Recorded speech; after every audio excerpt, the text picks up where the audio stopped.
Hello and welcome to Politics London. Coming up, the battle to save London's theatres from extinction. If there are repeated lockdowns over the next year or so, I can't see the art form surviving. And the ongoing protests of environmental activists to HS2. The landscape around Harefield has just been completely eradicated. It's been bulldozed. Good morning, it's great to have you with us.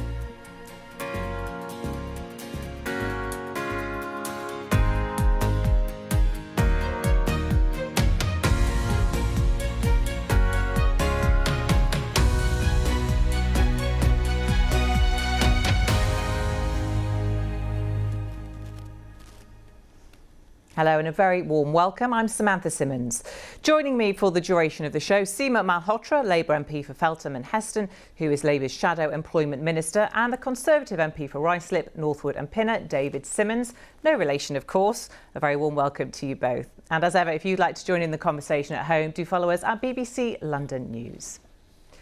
Now, the issue of the relatively slow rollout of the COVID vaccinations in the capital continues, with London still lagging behind most of the country. 1.2 million people in London have had the vaccine, but concerns remain about take-up in certain groups. Here's Jessica Ewer with the stats. 80% of care home residents have now received the vaccine. Only 61% of healthcare workers have had it, which is not enough, the chief nursing officer told BBC London this week. 80% of over 80s have now had it, but that is the lowest rate in the country. Well, David, to you first on this. Over 1.2 million Londoners have been vaccinated, but the capital is still the second last region in terms of vaccine doses. And we've been discussing this on the show for the past couple of weeks now and had reassurances from your Conservative colleagues that it would improve. Why is London still lagging behind? I talk to my local NHS every week and also to the NHS folks who are managing the rollout across the capital. And it's clear there have been a number of challenges. To begin with, around the logistics, I understand that vaccines were distributed initially based upon the prior success of the NHS in an area with the flu vaccinations, and London has always lagged the rest of the country. So there is definitely a piece of catch-up work to be done around that. But you're absolutely right to highlight that there is a reluctance to receive the vaccine amongst some people, and both the local authorities that serve my constituency have put together programmes of work, which are now being funded by government, to reach out to people, to encourage those who might be reluctant to come forward and to get their jabs so that they have the same protection from COVID as the vast majority of their fellow residents. Yeah, well, we're going to talk a bit more about that just shortly. But Seema, let's specifically talk about what more can be done to speed up the process of vaccinations in London. Well, you're absolutely right that London has been lagging behind, and it's incredibly worrying because we've already seen 13,000 Londoners die from COVID, and the extent of misinformation out there about the vaccine needs to be tackled. It's why cross-party MPs came together. I was part of the video to encourage people to take up the vaccine. But in the discussions that I've had with our local health teams and the London-wide health teams as well, led by City Hall, it's been clear that there have also been some issues around having the centres set up effectively and quickly, making sure that it's accessible for people to be able to walk or go by ease of transport. And I am worried that in some parts of my constituency it's taken longer than other parts to be able to get access to the vaccine. I think it is important that we understand where the gaps are, which is why it's also right that the government have listened to the Mayor, Sadiq Khan, and other MPs calling for data to be published, data on ethnicity take-up of the vaccine, but also local geographical data. That's how we're going to be able to have a much more considered approach to whether we need to have different vaccine centres at local places of worship or hyper-local in our communities. That's got to be a vital part of getting the take-up. OK, well, Seema, you mentioned that video that you've appeared in this week, and along with other Asian MPs, encouraging people from the BAME community to get involved and make sure they had their vaccination. Let's just have a look at that video. Please help save lives. Please help save lives. Please help save lives. Please help save lives. Get the COVID-19 vaccine. Get the COVID-19 vaccine. Get the COVID-19 vaccine. Get the COVID-19 vaccine. Thank you. Well, Seema, we've been discussing this issue again for the past few weeks, that vaccine hesitancy among Black, Asian and minority ethnic groups. And today, the Royal College of GPs revealed some analysis of NHS data showing that white people are twice as likely to have been vaccinated against the coronavirus as Black people. What specifically can be done in your view, Seema? I think the first thing is to share those statistics, because people will be shocked by that. People will see that not only have ethnic minorities been hit harder by the economic downturn, not only have ethnic minorities been hit harder by COVID-19 with the higher death rates, but actually now we're seeing this sort of third inequality in vaccine take-up. It's incredibly important that we understand how people will trust the information that they receive. There are different channels. Ethnic minorities different groups have trusted what they hear on social media more than what they may hear from official sources. So we've got to understand how to have a far more effective communication strategy that's working with communities. I know as well in my local area how places of worship are coming forward, the mosque, the Gurdwaras, elsewhere as well, to say, look, we can be part of this solution. So I think that our health authorities need to work with our communities more quickly and more effectively, so that they can be part of the solution as well. Let's just put that to David very, very briefly. The government's messaging just isn't working at the moment, is it? Well, I think Seema's made some very good points about the strategy for dealing with this. I think we would expect, as we've seen with flu vaccination and a number of other vaccines, including childhood vaccines, that there are some people who are reluctant to take that up. I think the NHS is doing a good job of reaching out. And I think the work that Seema's described, where you see local authorities, you see trusted sources in the community, religious organisations, voluntary organisations, encouraging those last few people to make sure that they're not left behind, is absolutely the way forward. And we know that that approach works with things like the flu vaccine, and it's absolutely right to do it in this respect. OK, well, let's move on and talk about anti-HS2 protesters who continue to occupy tunnels under Euston Station in protest against the line. The economic and environmental impact of the project has been brought back under the spotlight. Richard Tudor has more. If the protest tunnels at Euston resemble a siege, these woodlands on the outskirts of London look more like pitched battle. Throughout the pandemic, protesters have camped out in woodland on the edge of the capital that falls in the path of HS2. They're contesting the high-speed line on environmental grounds. 32,000 trees have already been felled, or the vast majority of them have already been felled.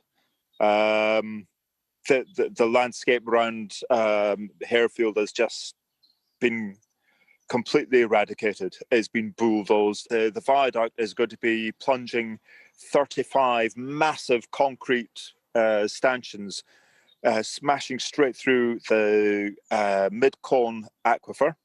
The Mid-Colne Aquifer supplies 22% of London's drinking water. The spokesperson for HS2 told us, HS2 has been repeatedly and excessively targeted by activists, and this criminal activity is a threat to the safety of the public and our workers. They also said the supply of drinking water from the aquifer is an absolute priority, and that they are planting 33 square kilometres of new woodland. But one West London resident says they're not doing enough to mitigate the disruption.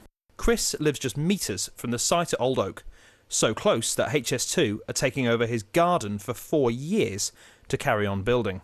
They're taking, I think it's the bottom 5 metres of the garden, when our garden is about 5 metres long. So, and they're not really giving us any more information than that. So over the next 4 years, we have no idea what they're intending on doing.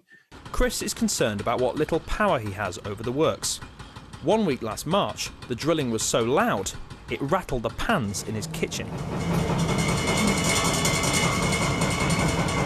Ultimately, the big issue we find is they've got no accountability currently. I mean, they have no one. We can't speak to anyone. HS2 say that while they recognise the construction of the line will have an impact on neighbours, they endeavour to reduce disruption where possible. But in the same part of London, in the long term, HS2 is going to provide opportunities. Old Oak Common and Park Royal, the largest regeneration project in the UK, see the line as a catalyst for development. Well, it'll bring us the opportunity to build tens of thousands of new homes. So that's something that London obviously badly needs. It'll give us the opportunity to create an extraordinary new range of employment opportunities for people. And it will also bring us the opportunity to create a new urban district in quite a disadvantaged part of West London. So while the construction is causing pain for many, it also provides opportunities for housing London desperately needs. The question is, with the once-in-a-generation changes COVID has brought to how we work, does the overall case for the line still stack up? Richard Tudor there. Well, David, HS2 goes straight through your constituency. You oppose it. Does that mean you support Extinction Rebellion's protest against the project, which is entering its third week? Hayfield, as you've just seen, is in my constituency and it's been scarred by the work. And for my constituents, there's no great benefit to see from HS2. It's creating huge disruption and it's not bringing anything, not even a station for people to use that would help improve the quality of life or create opportunities that we've heard talked about. And there is a serious question in my mind that the whole basis of the business case for HS2 was that it was going to enable and drive opportunities for people travelling for work between London and the north of England and vice versa. And everything that COVID's shown is there's been a huge increase in people working from home. So those business people who it's been built for to enable their travel are unlikely to be there to use it. Now, we had a review last year. I was one of a significant number of MPs who said, we need a rethink. We don't think this is the best use of taxpayers' money. I think the whole situation with COVID is an opportunity to reflect, is this the right way to spend this money, given the environmental damage, but also the question mark that is very much there about whether it's got a good business case behind it. OK, so you're clearly opposed to it. But what about those campaigns by Extinction Rebellion and the disruption they're causing? Do you support their methods? I think we are, in one sense, on the same side. We both disagree with the building of HS2. I don't support people who are putting others at risk in the behaviour that they're undertaking, but I've seen the distress that's been caused. I've had constituents who've lost not just their gardens, but they've been turned out of their homes that they've spent, in some cases, many, many years building, renovating, seen the loss of a treasured local centre that's been used by tens of thousands of children every summer because of the construction of the viaduct that we just heard about. It's a huge and really devastating impact on the local area. And clearly, it would be much, much better if it weren't going ahead. Seema, the pandemic has seen working from home being normalised. No one knows, excuse me, how soon life will return back to normal. Do you really think there is enough of a business case now for HS2? I think it is vital that we keep continuing to invest in rail capacity, because the end of COVID will come, the recovery will come, and investment in rail capacity means high-speed rail to address the climate crisis as well, to better connect our towns and cities, but also to think about Britain's long-term competitiveness. The issue as well, however, is that improved governance of our railway expansion is needed. And some of those environmental concerns that have been mentioned, for example, around ancient woodland that's been threatened, I'm very pleased that the government has now accepted 2 of Labour's amendments to the legislation. First, to be reporting on ancient woodland, and secondly, to be to make sure that there is adequate consultation with communities. But there is no doubt that high-speed rail is going to bring much-needed additional capacity. We've got to look ahead to reducing maybe flights across the UK if we can increase the speed of transport. And let's look what that will mean. It will mean that you'll see a halving of the time it takes to go from Birmingham to Leeds, and you'll see London to Birmingham being, a 50-minute journey. Those are right for the long-term investment for our country. I just want to ask you about HS2 Rebellion's website saying the high-speed rail link is ecocidal. You're a member of the party of the Green New Deal. How do you respond to that? Well, I think you've got to look at this as what impact will be in the long term, and the long-term investment in our rail infrastructure is the right way for our country to go, for our prosperity, and to connect north and south, and to spread prosperity across the UK. And so if there are some negative environmental impacts, then that's just, to be accepted, is it? Well, we have called for more to be done on the environment, and that's been the subject and continuing subject of debate in Parliament. But Labour's amendments on aspects of environmental impact have been accepted by the government, and there is more to do on that. OK, thank you for that. Now, more than 1,000 young black men have been removed from an allegedly discriminatory database of gangs used by the Met Police. Community pressure led to the Mayor Sadiq Khan reviewing the secret police matrix database. So, what do we know about it? Jessica Ewer has this. Following a review, 38% of Londoners on a gangs database were found to pose little or no risk. It gives each person a score, allegedly showing how likely they are to commit gang violence. Launched in secret in 2011, the database now contains 2,300 names, a drop of 40% from its peak in 2017. Even after the names of over 1,000 young black men have been removed, 80% of those listed are still from an African Caribbean background. Well, joining us is Sheldon Thomas, a former gang member and founder of Gangs Line, which focuses on conflict resolution and mediation. Welcome to you, Sheldon. Good morning. The Mayor has said the Met Gang Matrix is necessary. Do you think that it is an important tool in maintaining law and order in the capital? Well, actually, the Gangs Matrix is very confusing. What it set out to do is not what it ended up doing, which was racially profiling and reinforcing a kind of stereotypical viewpoint of how they see certain young black men. Now, to put it into context, I am not going to run away from the fact that in London in particular, and maybe parts of Birmingham, that there are more young black kids involved in gangs. That isn't to say that we don't have Albanian gang members, Turkish gang members, Lithuanian, Pakistani and Bangladesh gang members. What that is saying is that there are more percentage of young black youth who may be caught up in this lifestyle. And these are for many, many reasons, and one of it is the school exclusions. So we have to put it into balance. But the point what I'm saying is that they are now racially profiling other kids who may be brothers or sisters to an older person in the house who's been identified. And what they do is then kind of put them on the list without actually any crime that person have committed any sort of crime or is actually involved in any gangs.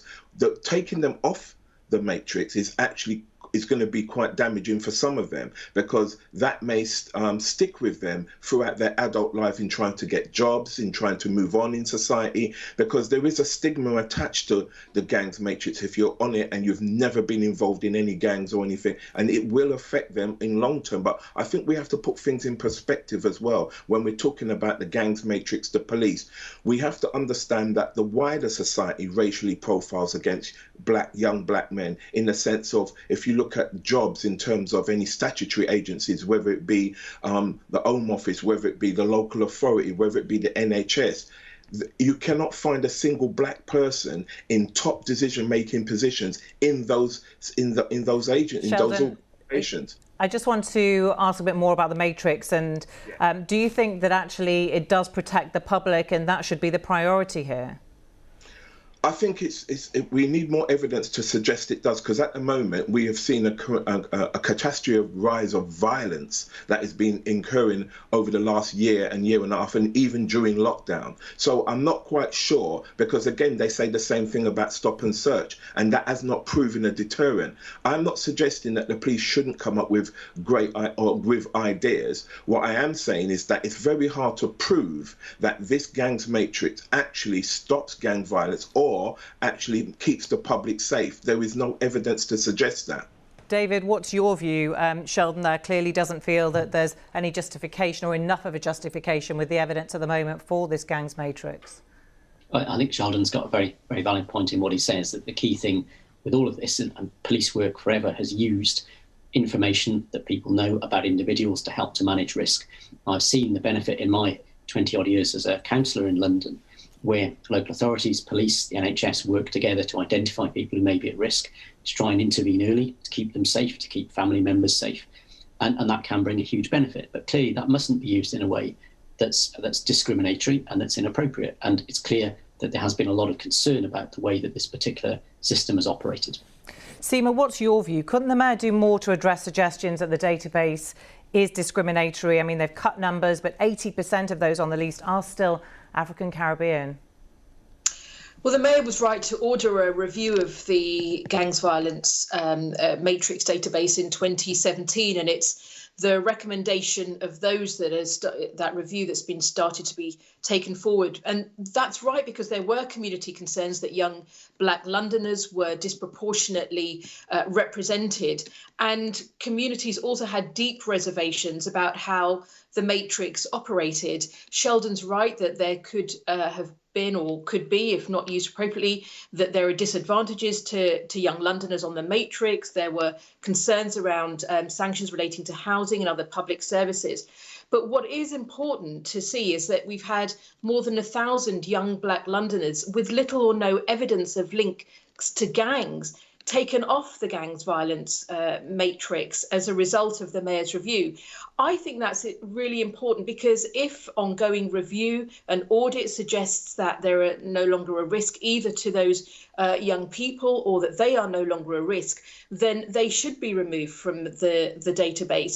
That's part of helping keep community confidence. But also, there have been some young people as young as 12 on this. And if their lives change and they turn around and they get the support they need and they're no longer a risk, then their life chances shouldn't be put at risk either.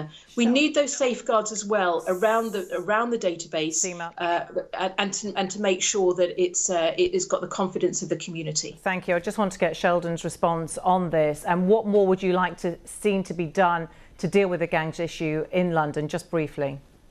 I mean, one of the things they have to do is they have to start understanding that the statutory agencies, no matter what form it comes in, whether it be the NHS, whether it be the local authority, are always going to be seen by certain sections of the Black community as an enforcement, as something that's trying to get them. So what needs to happen, not just in London, anywhere where there's gang violence, they need to have a detached team that only specialises in engaging gang members at a far earlier stage. They can go into places that the police cannot go, that statutory agencies cannot go, like into trap houses, like into the estates where gangs control the areas. And this is what's needed so that we can prevent young people being put on a list, prevent them from getting into the criminal justice system, because that engagement team will actually direct them into other paths. Sheldon, thank you so much. We are out of time. We do appreciate your time with us this morning. There's Sheldon Thomas there, former gang member and founder of Gangsline.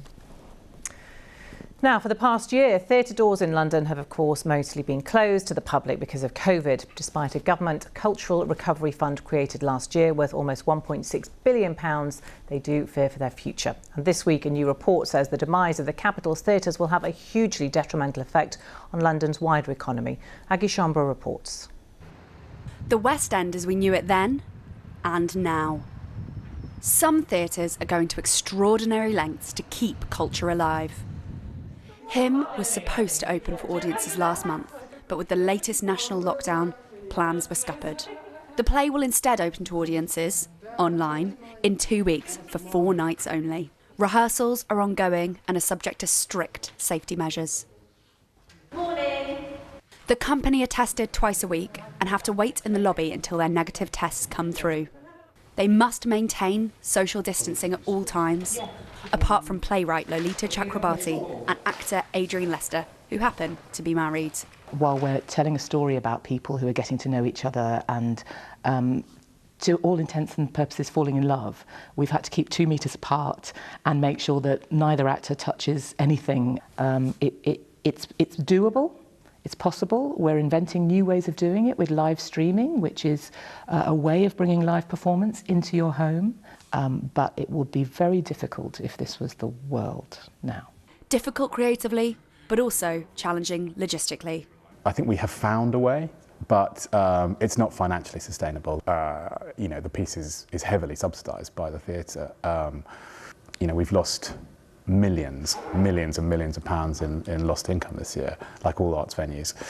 The combination of the Cultural Recovery Fund and the furlough scheme has sort of kept us afloat, and I don't think it's right for us just to sit in hibernation with our staff team kind of on furlough and reduced terms and do nothing.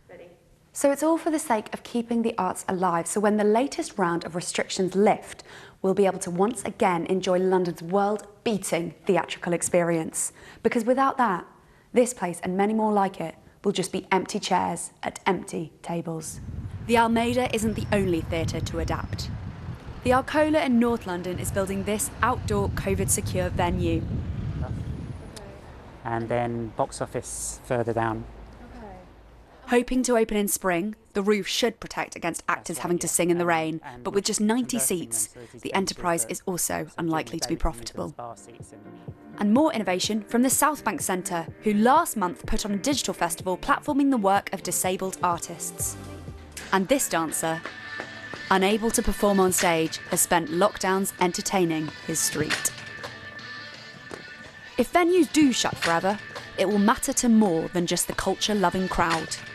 New analysis shows arts and culture are particularly at risk in London. The report says in a worst-case scenario, 97% of West End's economic output could be lost if we see repeated lockdowns, putting 26,000 jobs on the line.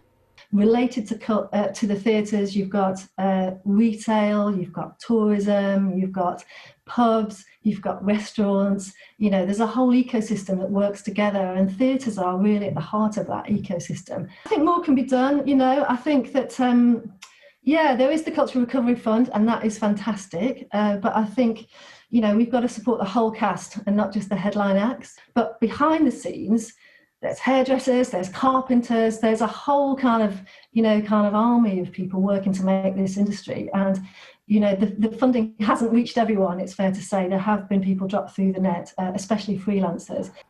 The government said they are supporting the capital's art and culture through the unprecedented fund. But with normal life and full houses many, many months off, the worry remains that for lots of London's theatres, when the lights go off, they may stay that way forever. Well, Seema, is an apocalyptic version or vision of London without its West End. What more can be done to save it, do you think? Well, I think it is absolutely vital that we have the support needed for the cultural and creative sector, and not least because we know that they generated 58 billion for our economy, and it's a vital part of how London attracts tourists. Sure, but have you got any specifics about what can be done? And I think what's also been a very important start is what Sadiq has done with a £2.3 million fund that's also supported grassroots venues. And I think initiatives like the Pay It Forward scheme, allowing people to buy tickets in advance, this is all part of London saying we're going to be ready when the upturn comes. But what is absolutely critical is that we have the support in place and from the government, because we're in danger of losing a generation of talent. And if we don't make sure that those jobs are still there, the skills are still there, then we won't be ready when the upturn comes. That's got to be absolutely vital for a plan for the creative industries. David, that upturn could see 125 billion, apparently, according to the Bank of England governor, in household savings being spent over the next year or so. How do we encourage people to spend that on the theatre land?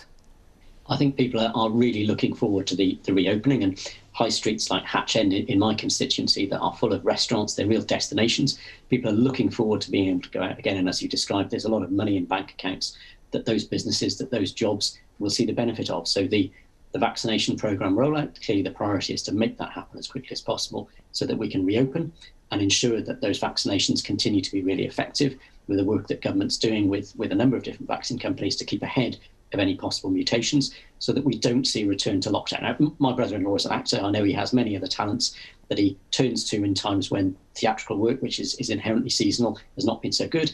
But we need to make sure that people can get back on the stage, back in the studios as quickly as possible. OK, thank you both very much. I'm sure you'll be buying tickets for something as soon as you can as well, both of you. Well, my thanks for watching today. My thanks to Seema and to David. Do stay safe. Enjoy the rest of your Sunday. We'll see you next week. Goodbye.